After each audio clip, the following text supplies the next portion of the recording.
G'day everybody, Chris Farhi here from the Bayleys Insights Data team. Now, definitely not at Bayleys HQ today. I'm actually in the centre of Manhattan in New York, just on the edge of Central Park. Quick background is that over the last month or two, myself along with Jordan Parrott from Goodman have been helping a group of students from the University of Auckland's Department of Property get ready for the Cornell International Real Estate Case Competition.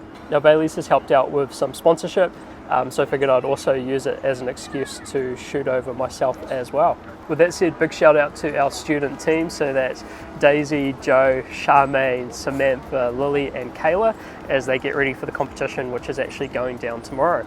Now, it's actually been a lighter week for news in the New Zealand real estate market, so I figured I'd talk through some of the global content and give you initially just a quick update on New York. So while over here I've been catching up with some of the different real estate experts just to get a sense around what's happening over here. Fair to say that there's been a big resurgence in New York City after a lot of people left during the pandemic. Off the back of that, from a commercial perspective, there's been a big flight to quality in the office market as remote working trends combine with a need to draw people back to the office, and that's creating big demand for modern office spaces. And so associated with that, there's currently a big development boom for high-end offices within Manhattan. Now, one of the offshoots of that has also been softer demand for secondary lower quality office spaces. And so one of the things that's happening here is a lot of office to residential conversion to take advantage of the strong residential market. Fair to say the housing market is currently tight, but there's also some headwinds coming through rising interest rates, similar to what we've seen in New Zealand, but with a delay because the interest rate tightening cycle kicked off here a little bit later than what we saw in New Zealand. So within Manhattan, you're primarily seeing that through the luxury residential developments, including just behind me on Billionaires Row, where there's some absolutely phenomenal and super tall buildings. But as you get out into the other boroughs, you start to see a wider spread of more affordable housing product as well.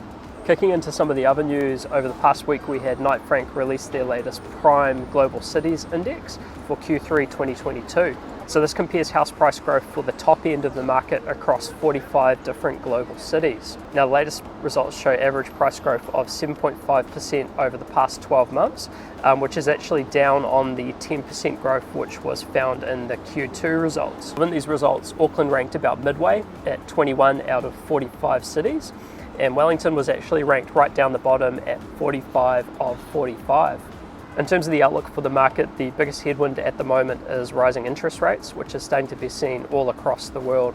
Knight Frank did note several factors that will support the market, which include the resilient labour markets, supply shortages, and generally well-capitalised lenders, so that should provide some support into 2023.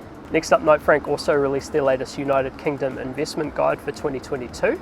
This is focused on the returns for commercial property investments. And so this generally found a weaker sentiment across the commercial property markets with a noticeable rise in yields. And so generally speaking, in the UK, commercial property yields have softened anywhere from 25 to 100 basis points relative to 1 year ago. And so this is particularly noticeable in the industrial properties. Finally, in global news, there was a big announcement in France with the government imposing a requirement for solar electricity generation on car parks. So the government over there has just put in rules that will require solar panels to be installed on any car parks with more than 80 car parks. The specifics of the rule is that it will require at least 50% of the land area to be covered in solar panels, and it's expected to generate around 11 gigawatts of electricity. For car parks that range from 80 to 400 cars, they'll have 5 years to comply, and those that can hold more than 400 cars will need to comply within 3 years. And then finally, to wrap up, we've got our property of the week. Now, poor old Ankur couldn't make it over here to New York, but he did, however, get in contact to drop in his property of the week.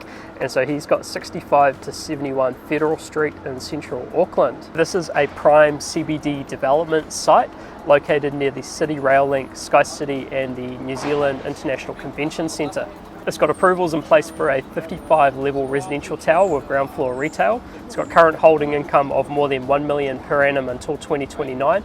And if you want to learn more about this, you can talk to Cameron Malhush, James Chan or David Bailey from the Bayleys Auckland Central team.